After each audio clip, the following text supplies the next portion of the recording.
What is up, world? It's your boy Ton, and you are listening to the Wonton Wealth Podcast. Here, I'm going to unravel anything and everything commercial real estate related. And more importantly, we're going to add abundant value. So if you're ready, buckle up your eardrums.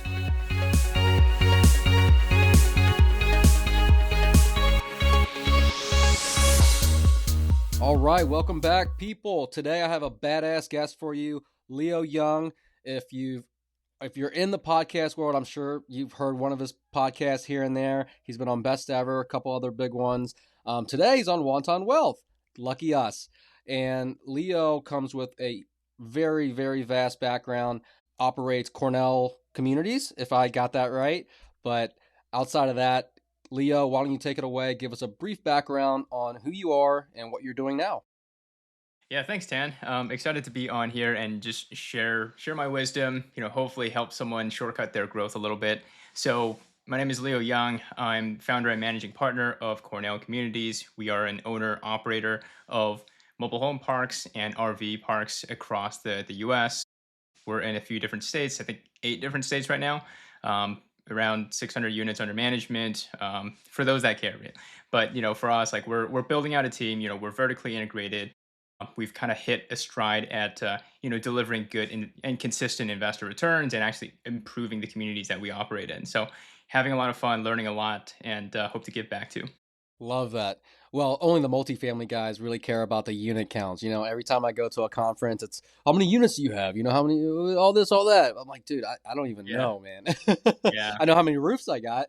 Exactly. And yeah, So, I mean, like, just like these numbers, like who cares, man? Like only like the people care about it for the wrong reasons, and like they'll say the numbers, but it's like, all right, well, like what percentage of it do you own? Like you own a small sliver of like 2,000 units, like big yeah, deal, right? big Who fucking cares? deal. Yeah, you can Yeah. say it, brother. We're chill around here.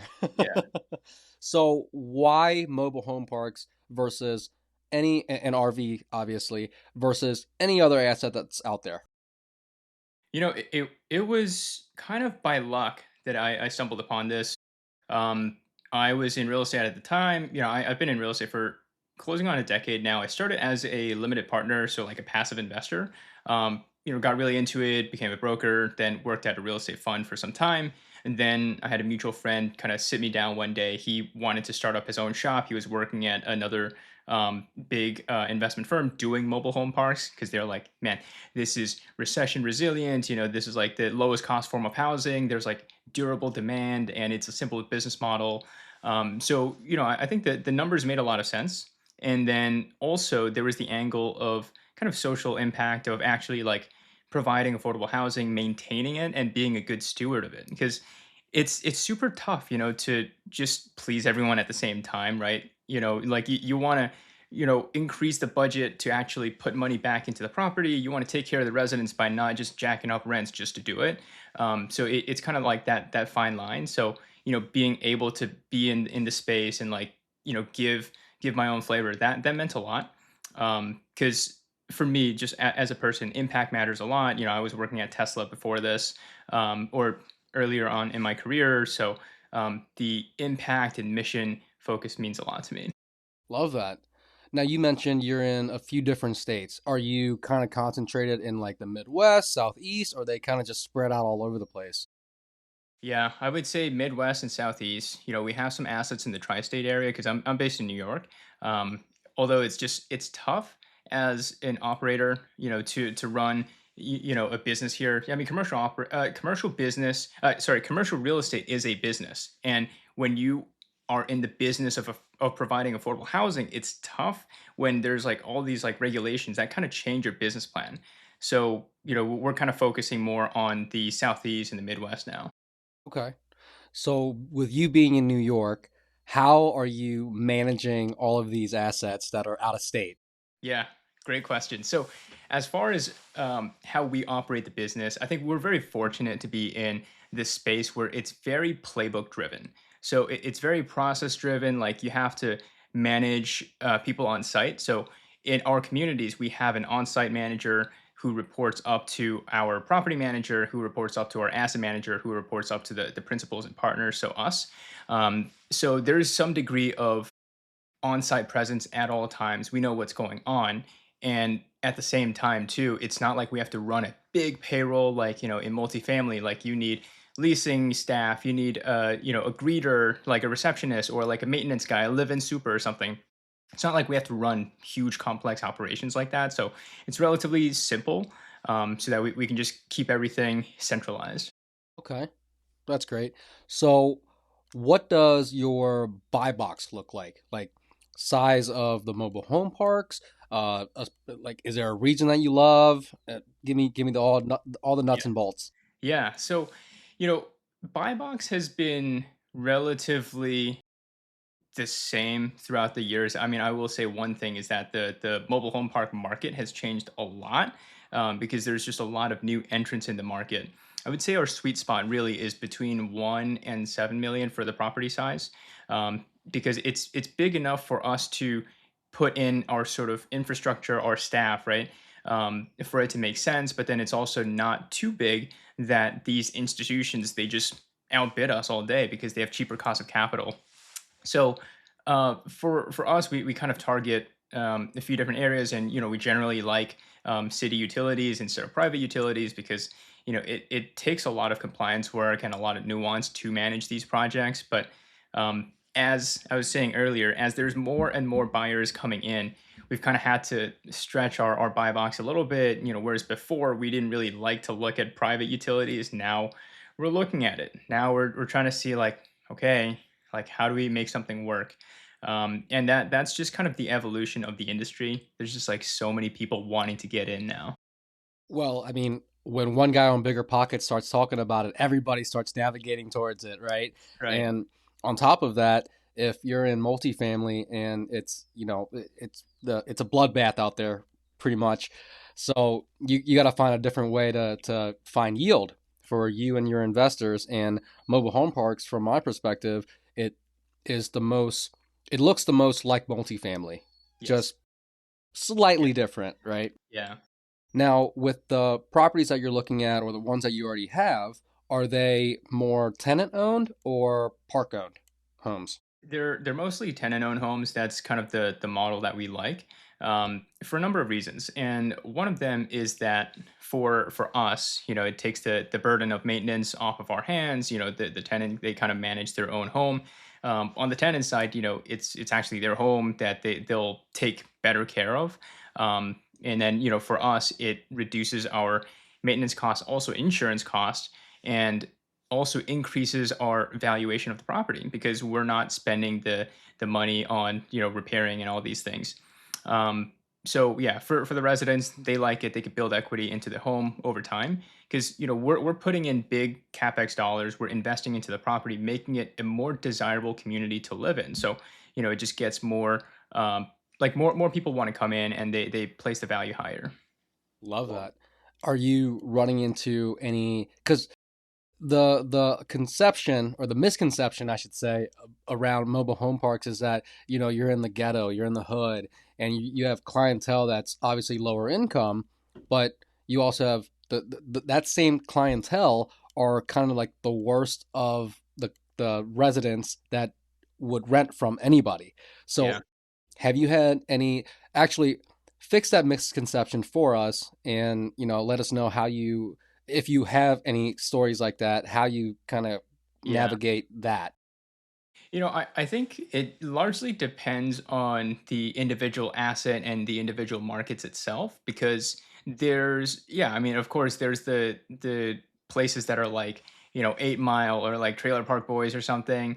And, it's just like, it is out there, but there are really nice ones as well. I mean, Barbara Corcoran from Shark Tank, she has a mobile home in California that's worth $2 million. So like, it really like there's a wide range. For us, like we generally don't like to play into that realm. It's just like a lot of work for our team to kind of manage that resident base. It's just not for us. Like we just don't have the bandwidth for it. Not necessarily that it's bad. But when it comes to other asset classes too, like multifamily, like I've heard of friends that they had tenants in their buildings that brought an AK-47 inside, and we're like, whoa, like things happen. It just depends on the market itself and the actual asset. So would you consider looking at assets anywhere in the US?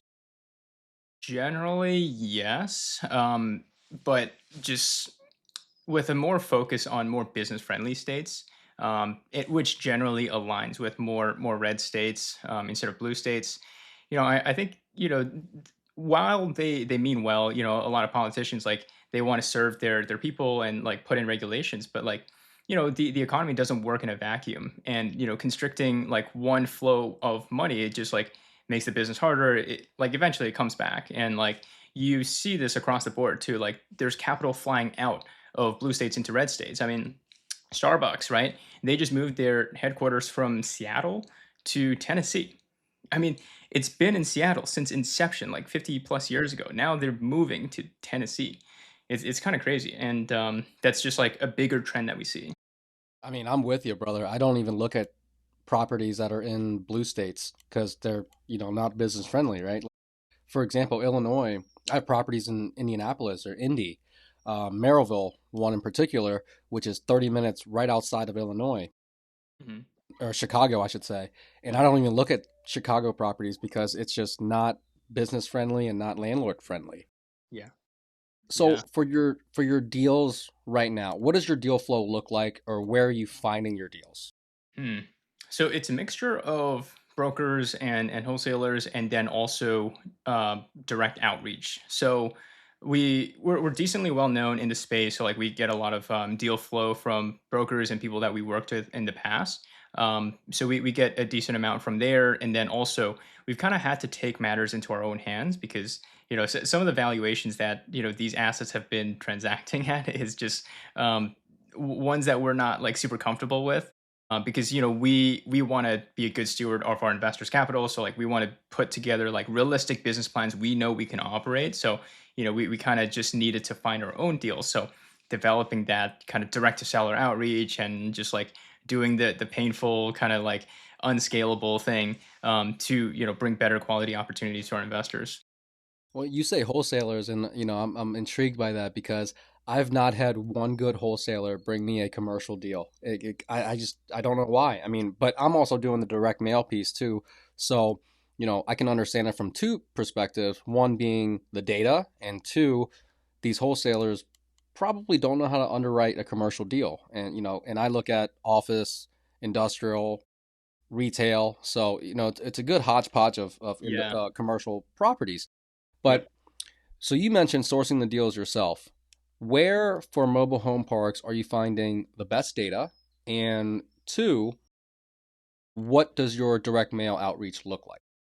Yeah, and to actually touch on something that you mentioned just now, Tan, is yeah, I mean, as far as like wholesalers or even some brokers like underwriting, like it's kind of all over the place, which is it's bad, but it's also good. There's like the yin and the yang to things, that it's not always bad. So sometimes they just misprice it and mismarket it. So like there is opportunity. So we don't necessarily like cross one method out just because. And yeah, I mean there's like brokers, there's like local brokers, mom and pop decides to sell, they're in some tertiary market, they go to old Jimmy, by the brokerage, and he throws it on LoopNet or something. He doesn't know how to value a mobile home park because they're like, oh, these dang things, these trailer parks, yeah, it's not worth much. Compared to like a national broker that's like, oh, stabilized yield, da, da, da. Like they know everything to say, so like they can get a much better valuation. So there is some degree of like arbitrage. And then as far as like data sets, that's honestly a really big challenge in mobile home parks because the zoning itself, a lot of them are grandfathered, so they don't have special zoning designations that you could just pull from tax assessors. And because of that, too, a lot of the data aggregators, like the Reonomies and stuff like that, they don't have the most up to date or clean or accurate data because of it. And also that people from CoStar, these researchers, like they could try to call you, but like, guess what? Like, hi, I'm from CoStar. Can you tell me your sale price? Click. Why would I ever do that? Not a Mom and pop, goddamn chance. yeah, they have zero need or patience for something like that. So they don't really hear them out. And then the other factor is also just estate planning. There's a lot of like, transfers that are between like entities. You don't know if it's like between family members or just like estate planning purposes. So yeah, with that being said, it's The answer is like it's a mixture of different data sets. It's always evolving, and you're never going to get a perfect hit rate on your data. So you kind of just like get good enough, and done is better than perfect. Just run the machine, kick up something. As long as it's not 0%, it's better than nothing. Yeah, 100%. And I'm running into the same issues with the data set, being called from CoStar, Reonomy, Crexy, the county data. Well, with commercial in particular, what I'm finding is that they're classifying it incorrectly. Sometimes they'll look at a warehouse that's typically just a garage and they'll classify that as retail, or they'll look at a retail strip mall and they'll classify it as a restaurant.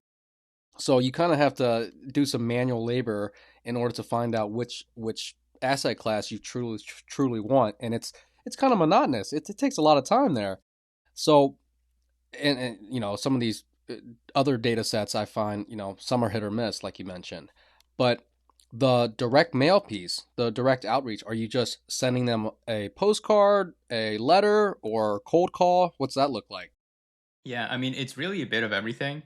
I would be Uh, I mean, I would be lying to say if we have this whole thing figured out. I think it's a continuous iteration of like, okay, what's working? If that's working, let's try more of that, and then like we kind of refine that over the years. And yeah, I mean, like postcards could be like just like big ones, small ones. You try like all these different things, like put it in an envelope, like handwrite it. Handwriting is like tough, but now they have services to like make it look like a real person. So there's like different things to try. But I think for us, it's like we kind of drip on the kind of deal flow machine because us as operators, like we have limited budget. Like we're spending money up front to hopefully recoup it on the back end by like sourcing a good deal. So we also have to manage that. It's not like, all right, let's just go gangbusters. Let's blow all our budget on like refining the data, hire people and stuff like that. No, 100%. So before I was in the commercial space, I was in residential and I was doing direct mail, cold calling, etc. Your own outreach, right, for the lead flow. And you could spend thousands and thousands of dollars and not get a lot. And it's one of those machines where you continuously have to feed it in order to get results, right? If you give up 5 months in, that's not going to cut it. You're going to have to put in some more work in order to retain and refine those leads. For commercial, what I've found to work, and maybe this works in mobile home too, I'm not sure, but what I found that works is that based on the data that you have, obviously it's only as good as the data, but for letters or postcards, a friend of mine up in the Chicago area, he would put a picture of his family on there. And the letter, and this would be, I think he's sending out larger volumes at a time, but the letter itself wasn't handwritten and it was just saying, I'm a local guy, I live right here, blah, blah, blah. And his response rate was like 10%. I think just based on that picture and that message. And secondly, I found that if you actually truly handwrite the letters, that also gets a lot of response. I know there are services out there. You're also paying a premium for it because if you do the math on it on a letter that I send out, your piece of paper will run you less than a cent. Your envelope around 3 cents, and then your stamp 77 cents now. And then now if you calculate the ink, probably a cent or two, maybe at most. So you're around 80 cents per letter. Yeah, And for if you're sure. doing it on a smaller scale, let's say if you send out just, I don't know, 30 of them or 40 of them, you get a higher response rate just for that effort, right? A buddy of mine actually did that for Dollar Generals. He buys a lot of Dollar Generals and he just specifically targets them and he finds the address and he'll handwrite the letter. He'll send out 12 of them and that's how he's been buying them. So Thing. it still works. Yeah, yeah, yeah, definitely. I mean, I would say that there is no one method that is always going to work or always doesn't work, right? I Right. think the people that just like they're either like pure text, pure cold call, like they're missing opportunities. 100%. 100%. So when a deal comes to you, whether it be from a wholesaler, a broker, word of mouth, direct mail, etc., if you just had 10 seconds to look at it or 20 seconds to look at it, what would make it an absolute deal killer? Or do you underwrite everything and then let the numbers speak to you? I think we used to have like kind of hard nose. Like certain things, like if it's on a wastewater treatment plant or like a lagoon or something, those are just like very tough private utility setups to manage because there's like a lot of regulation implication, and also um, when something does happen, it costs a lot. It's like multiple six figures. It could be, so you have to budget for that. But um, I think over time, like we kind of learned there's a price for everything. So, I mean, look, hey, if they want to sell it to you at like a 20 cap, like, all right, let's look at it. So So, let's think about this here. yeah. So we have like back of the napkin math, just kind of figure out like, is this worth looking into? And then afterwards, we also set up like little like AI bots to like help us do a first pass kind of thing. So that saves us time on the front end. So if a property like that that's, has a lagoon or wastewater treatment, are those like absolute, even at a 20 cap, are those absolute no's from your lenders? Not necessarily. I think the industry has changed a lot over the years in that what used to not be financeable 10 years ago versus 5 years ago versus 3 years ago versus even 1 year ago, like there's a lot changing because you see like as more people come in, like more lenders are kind of getting educated of the asset class, and they kind of get comfort around it. So whereas before, even a few years ago, a lot of lenders, they just don't like park owned homes, and they're like, hey, like you don't like that this thing is deteriorating, whatever. But now like you have lenders looking at it, so these are kind of moving targets. And as the window of opportunity is getting smaller and smaller, like you'll see like banks, I mean, they need to do loans, so like they'll look at these deals too. And that is part one of my conversation with Leo Young. Tune in next week for the second part. And that's a wrap. If you've made it this far, that means you've listened to the entire episode, so thank you. I hope you enjoyed it, and if you did, please leave a review on Spotify, Apple Podcasts, or wherever you're listening from. And if you've learned something or found it useful, share it with one of your homies. And if you want to get in touch with me, I'm pretty active on IG. My handle is pro_TANH. Reach out, let me know what you liked, what you didn't like, or what you want to hear about in the future. I'm here to tailor this to you. Until next time.